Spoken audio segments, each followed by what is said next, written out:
Bismillahirrahmanirrahim. Assalamualaikum warahmatullahi wabarakatuh. Perkenalkan, nama saya Adelia Yukunabilah dari kelas PTIK 2A.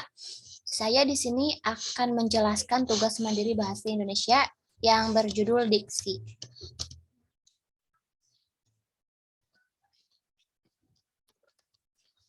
Pengertian diksi. Diksi adalah pilihan kata di dalam tulisan yang digunakan untuk menggambarkan sebuah cerita atau memberi makna sesuai dengan keinginan penulis. Tapi, diksi tidak hanya terbatas pada pemilihan kata saja, melainkan juga untuk mengungkapkan gagasan atau menceritakan peristiwa. Diksi juga meliputi persoalan gaya bahasa, ungkapan-ungkapan, dan sebagainya. Fungsi diksi. Diksi berfungsi memperindah suatu kalimat, seperti diksi dalam suatu cerita, diksi yang baik untuk penyampaian cerita yang runtut, menjelaskan tokoh-tokoh, mendeskripsikan latar dan waktu, serta lainnya. Beberapa fungsi pemilihan diksi dalam penulisan karya sastra, di antaranya 1. Membantu pembaca memahami pesan karya sastra. Pemilihan diksi yang tepat dalam penulisan karya sastra bisa membuat orang yang membaca lebih mudah memahami pesan yang ingin disampaikan oleh penulis atau pengarang melalui hasil tulisannya. Yang kedua, komunikasi yang efektif. Pemilihan diksi dalam penulisan karya sastra juga bisa membantu membuat komunikasi menjadi lebih efektif. Yang ketiga, bentuk ekspresi. Penggunaan atau pemilihan diksi juga bisa merupakan bentuk ekspresi yang ada dalam gagasan secara tertulis maupun terucap. Hiburan pemilihan diksi yang tepat juga bisa berfungsi sebagai hiburan bagi pembaca maupun pendengarnya. Jenis-jenis diksi. Secara umum, diksi terbagi menjadi dua jenis, yakni diksi berdasarkan makna dan diksi berdasarkan leksikal. 1. Jenis diksi berdasarkan maknanya masih terbagi dua macam, meliputi makna denotatif dan makna konotatif. A. Makna denotatif.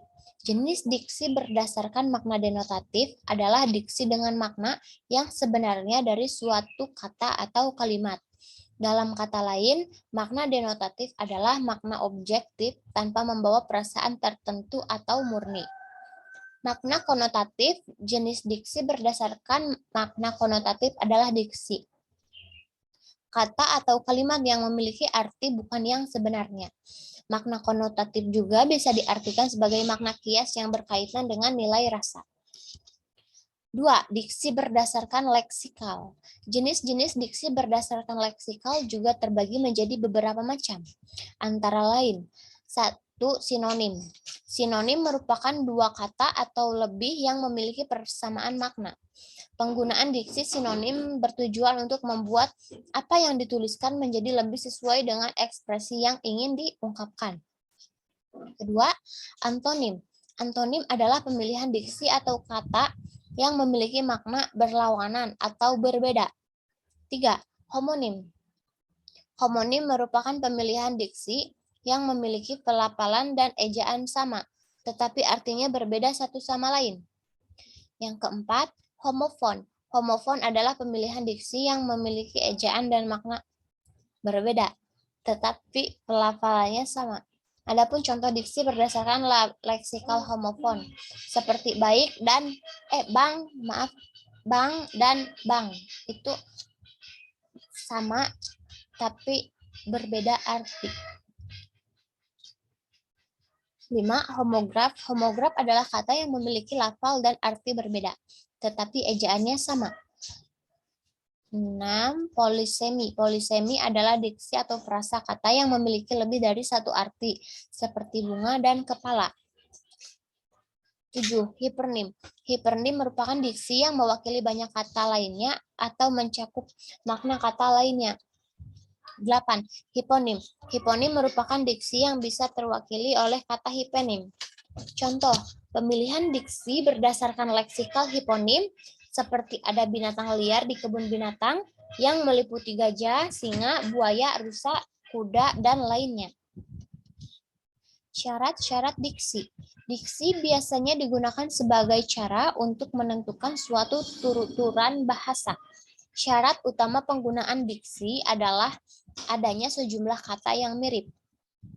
Kemudian, akan dipilih satu kata yang paling tepat untuk mengungkapkan sebuah pesan, ekspresi, atau makna lainnya. Karena itu, pemilihan diksi yang tepat bukan sekadar memilih kata yang tepat, tetapi juga harus mempertimbangkan kecocokan kata dengan konteks. Selain itu, makna dari diksi yang dipilih harus sesuai dengan nilai sosial yang berlaku dalam masyarakat. Contoh diksi. Berikut ini beberapa contoh penggunaan diksi yang tepat dalam sebuah kalimat. 1. Randy sudah menjadi tangan kanan Andin selama 5 tahun. Tangan kanan adalah diksi yang memiliki arti sebagai orang kepercayaan. 2. Rudy memilih menguras usaha sapi perah milik ayahnya setelah lulus SMA. Sapi perah memiliki makna yang murni dalam kalimat ini, yakni sapi yang memang diternakan dan diperah susunya. Terima kasih atas perhatiannya. Kurang lebihnya mohon maaf. Wassalamualaikum warahmatullahi wabarakatuh.